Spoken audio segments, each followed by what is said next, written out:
Joe here at J&T Custom Baits. It's my first YouTube video.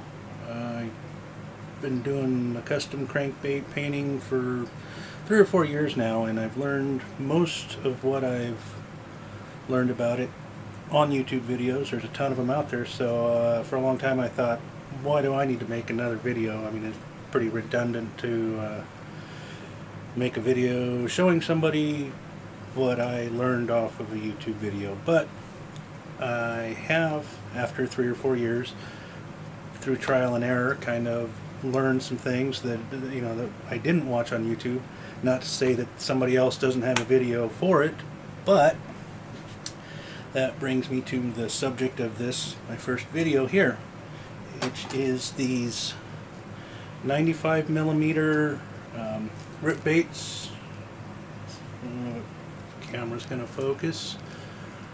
These are from Shelt in China, and they're a good quality bait, but they float with number 6 hooks on them, and normally they're 110s with the 3 hooks on them. I can get those to suspend. I end up usually putting 2 number 4, and I always use the just default to the Mustad KVD triple grips. I really like those hooks, but I usually end up with 2 of them on the front, or 2 number 4s on the front and number 6 on the tail. These, to get to sync, I had to go with a number 2 on the front and a number 4 on the tail, and those hooks are just too big, and just too much hook on this little 95mm bait. So I thought, well, there's a little channel right between those 2 sets of balls there, that little void, and these rear ones they're weight transfer balls. If you're not familiar with how that works, when you cast, they go down to the tail, which shifts the center of gravity in the bait, and it flies through the air more like a dart. Gives you a little more range, a little more accuracy. Just makes it cast better instead of tumbling around end over end and getting wind resistance, making it do different things. So that's what those are for. I experimented with shotgun shot, putting different size shotgun pellets in this little void, and I started out with number 8, and then kind of found a point where, with I think it was 5 of them, it would float, and more than that it would sink, but it would sink too fast. I'm trying to get a really slow sink rate on these. Lots of trial and error. I finally figured out that 2 number 6s and a 7.5 lead shotgun shot. Make sure it's lead and not steel. I mean, if you can't use steel, but it's going to be I can't tell you what it's going to take to get it to suspend. I'm sure there's a magic combination with steel shot. You're going to have to use more of it because it's not as heavy as the lead. But so without further ado, I'll show you my method for getting them in there. It's fairly crude, but it works. Get my drill.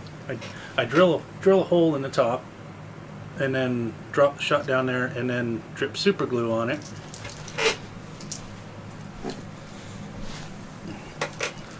So I'll drill a hole.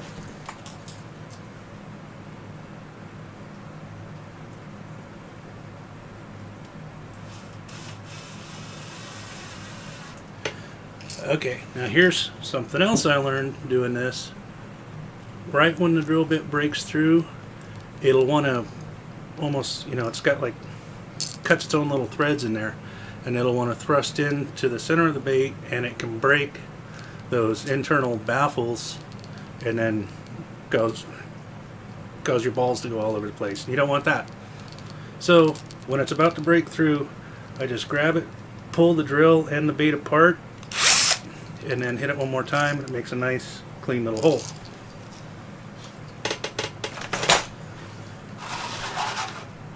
Then got my shot here in cups. I take 2 number 6s,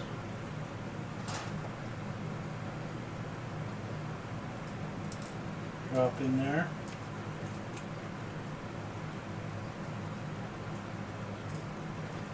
Yeah, actually I already kind of screwed up here. There, was it? It's easier when you start doing this, once you get the hole drilled, if you keep these weight transfer balls to the rear of the bait, don't let them come up to the front. I'll show you why in just a minute.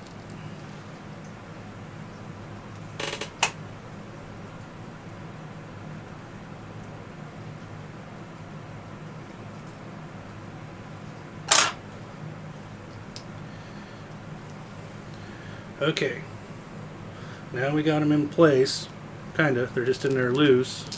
Now we got the shotgun pellets here, keeping the weight transfer balls to the rear of the bait. Stick your super glue nozzle in there and just dribble a little super glue. Make sure you get enough. It doesn't matter, these balls up here are fixed, they're just there for ballast, just like the ones we added are. I like to make sure there's plenty of glue, but don't let these come up here, otherwise they'll stay there forever and you'll lose the effectiveness of the weight transfer system.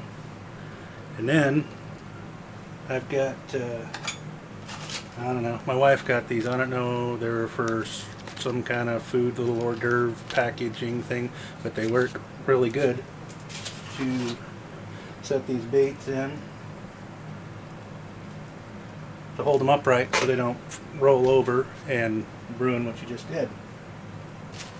The next step is put your super glue away.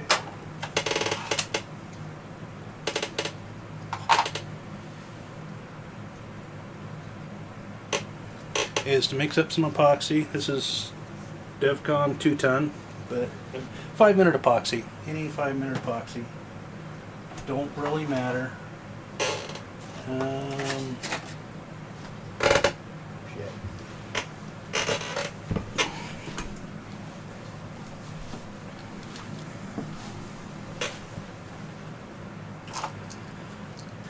And let the super glue dry thoroughly. I give it, super glue works fast, but I still give it 20 or 30 minutes anyway before I start to move on to the next step here, which is filling that hole.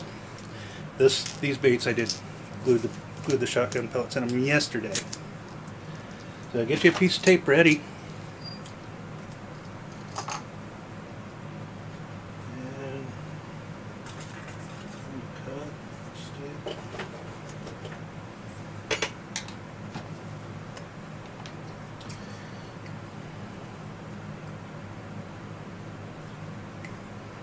Mix you some epoxy. Just a little bit.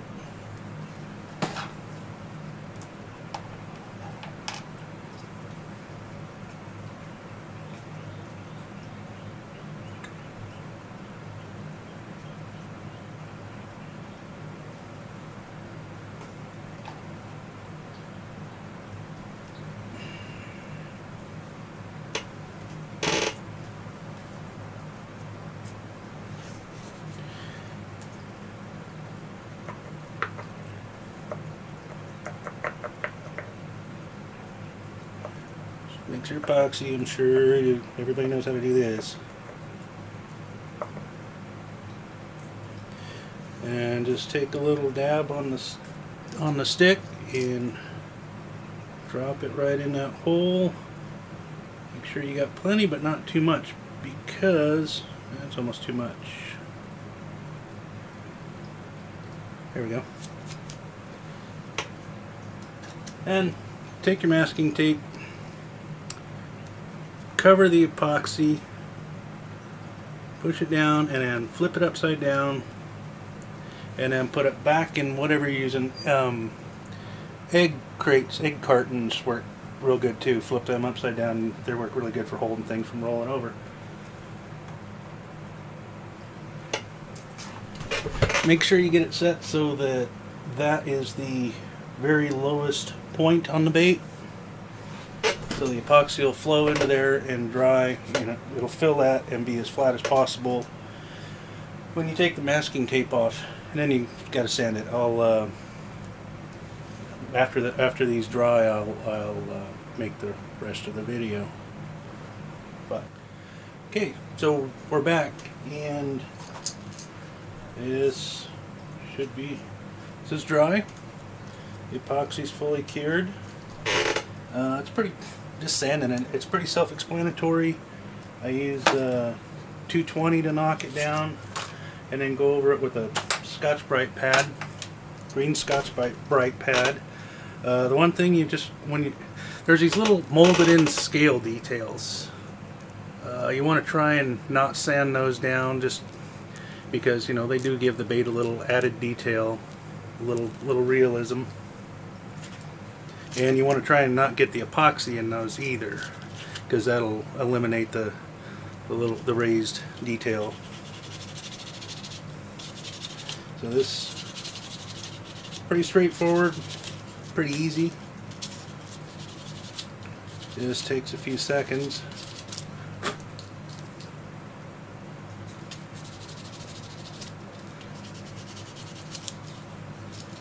Yeah.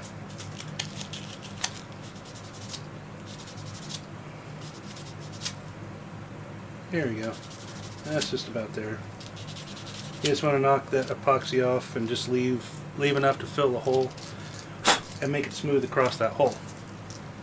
And then remove the 220 scratches with your green Scotch-Brite. Kind of scuff it a little bit. And before I paint this, as always with all the baits, just kind of wipe them down with a soft cloth and denatured alcohol to remove any greasy fingerprints or any contaminants on the bait, just to get it clean so the paint will stick good, so you get good paint adhesion. And that's it. Then the next step would be to paint it and put clear coat on it, then hang hooks on it and throw it in the water and catch a fish. Oh, we're back, and this is the bait all finished.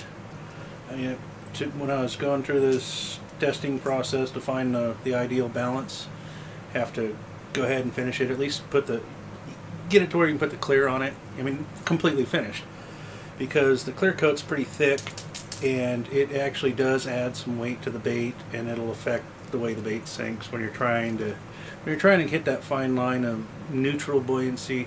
This actually sinks. I've got a fish tank in the other room that's about a foot deep, and it takes about 10 seconds when I release it to fall to the bottom, and it sinks, well, about like that. Has about that attitude, just a little bit of a nose down attitude when it sinks. And so 10 seconds per foot fall rate, that's pretty much close to neutral. That's as close to neutral as I'm going to get it anyway. And it's got the number 6 KVD triple grips. These are great hooks. The theory behind the bend end point is that they, once you get a hook set on a fish, they hold better. It's harder for the fish to throw the hook, and I find that to be true. The con side is that they're not as grabby, so you can miss fish, but I really don't miss many fish with them, so I don't really worry about it. They're good quality hooks. They're strong. I like them. I use them. You can put whatever hooks you want on it. But yeah, anyway, that's the finished bait. I hope you liked the video. I'm new to the YouTube game, but I know I'm supposed to say please hit the like button if you liked it. If you didn't like it, hit the thumbs down. Tell me I suck. Tell me why I suck, and what I should change. I'd appreciate that. And leave a comment. Please subscribe. I'll be making more videos, more how I do things anyway. May or may not be the right thing, but I find it works for me, so it'll probably work for you too. Thanks for watching, and we'll see you next time here at J&T Custom Baits. Thank you.